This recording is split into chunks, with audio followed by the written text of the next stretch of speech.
So you're on to bigger and better things, Dossery. A big reason that we got in contact too is we got hit up by one of our friends too.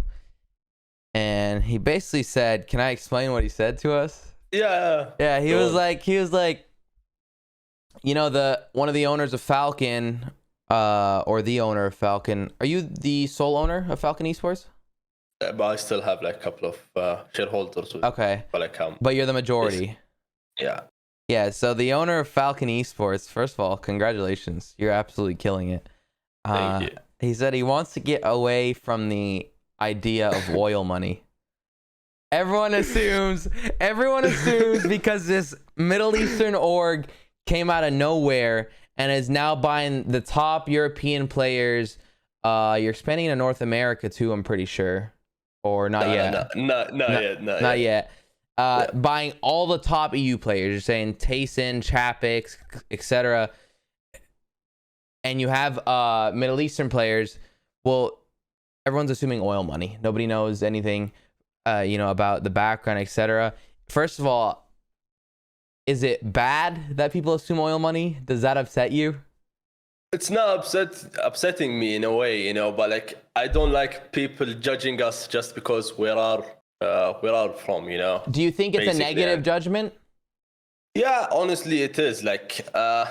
Okay, we're not into like the Europe stuff like till we came up, but the reason why we came up like so strong is because like we planned for it basically. Right. So many people doesn't know, but like me running an org was like since the beginning. I played with Falcons in 2018. So like I started Falcons by myself. I played in. Okay. And then I decided to stop Falcons because I want to have like some experience with better orgs. I went with Rogue, which is now like they're big in League of Legends stuff. Yeah. So like I went with them because I want like that experience getting from another orgs and how do they work. And then I decided when times comes, I decided like now with like a couple of my friends, investors, shareholders, like we can do a very good project. So like before even we into the EU, we was like 1 year before we was in the Middle East. We like having the best Middle East roster. We have like literally 12 players in Fortnite. Right. Our Call of Duty team doesnst lose any tournament within 1 year. So really? We had like 5-6 games in the Middle East. But like but I understand because we went like super strong, You went super strong, right? You came out of nowhere. Right? Who the fuck is Falcon? That's it, basically, Bro, do you know how like gnarly you guys are? I was like looking at your Twitter and I was just looking at stuff about you before the podcast, and I was talking to my friend about like Falcon. He's like, "Oh, that's cool. You're having him on." I'm like, "Wait, you know who this guy is?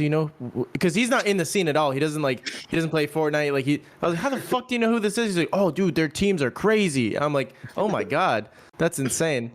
And yeah, man, like I said, I looked up just a bunch of stuff before, and the come up is crazy because of how quickly it happened. And I want to make a note about something you said where you started it kind of loosely and then you were like, you know what, I need to learn. I'm going to go like experience what it's like the back end of being on another team. That's something that people don't do in business, and it's very important. And me and Arab talk about it all the time, how people think that when you become a content creator, you just you pay everyone for everything. You're like, okay, I'm going to get an editor, I'm going to get a thumbnail designer, and that's fine. But it's very important to learn how to do those things by yourself, because then you don't get ripped off. You know what to expect. You know how hard it is, So it's cool that you did that. You know what I'm saying? It's a team thing. Like now we have like more than 70, 80 pro players, the team. So like it's a team thing. I cannot take like a full management of stuff. Like obviously there's like general director, team managers, stuff. So like it's a full thing basically. I cannot do it my own. So yeah, and you have to obviously you have to delegate, etc. But you've done a good job. You've built that foundation. You being a part of it, good call on that, so that you could come back and handle that yourself.